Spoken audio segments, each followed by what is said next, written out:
বলটা পাস দাও বলটা। আরে হ্যাঁ, এখন শট করো, আর মাত্র 3 সেকেন্ড আছে, শট করো। তুমি বলটা শট করলে না কেন? তোর কেউ আমার কথা না শুনলে আমার ভালো লাগে না।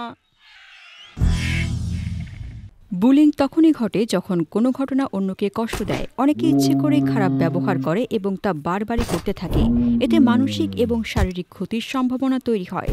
অনেকে সরাসরি কিংবা ডিজিটাল মাধ্যমে বুলিংয়ের ঘটনা চলাকালীন সময়ে ভয়ে বাধা না দিয়ে চুপচাপ থাকেন এবং নীরব দর্শকের ভূমিকা পালন করেন। যে বুলিংয়ের বিরুদ্ধে আওয়াজ ওঠায় সে একজন প্রতিবাদী মানুষ। পরিস্থিতি অনুকূলে থাকলে একজন প্রতিবাদী মানুষ 3টি কাজ করতে পারে। বন্ধু হতে পারে। যারা বুলিং করে তারা মনে করে সে যাকে আঘাত করেছে তার কোনো বন্ধু এগিয়ে আসবে না। যারা এই বুলিংয়ের বিপক্ষে তাদের সাথে নিজের থেকে বন্ধুত্ব করা যেতে পারে। তাদের সাথে ক্যাফেতে বসা, আড্ডা দাও, বুলিংয়ে বাধা দাও। বুলিংয়ের শিকার বন্ধুকে ডাকো, পাশে বসতে বলো, একসাথে ঘোরাঘুরি করো, খেলাধুলা করো। এতে করে বুলিং যারা করে তারা সরে যাবে। বুলিংয়ের বিরুদ্ধে জোরে আওয়াজ তোলো। এতে অবশ্য সাহসী হওয়া দরকার। এটা কাজে দেবে যখন তোমার আশপাশে মানুষজন থাকবে, যখন তুমি বুলিংয়ের চেয়ে বড় কিংবা ক্ষমতাধর হবে, অথবা তোমার বন্ধুরা যারা একসাথে আছো তোমার হয়ে পাশে দাঁড়াবে। যে বুলি করছে তার সামনাসামনি দাঁড়াও, তাকে বাধা দাও।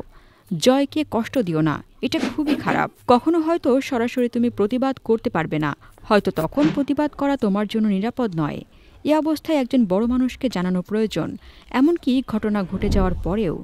এভাবে ধীরে ধীরে দেখবে যে বুলিং বন্ধ হবে এবং যে ব্যক্তি বুলিংয়ের শিকার হচ্ছে সেও নিরাপদ থাকবে।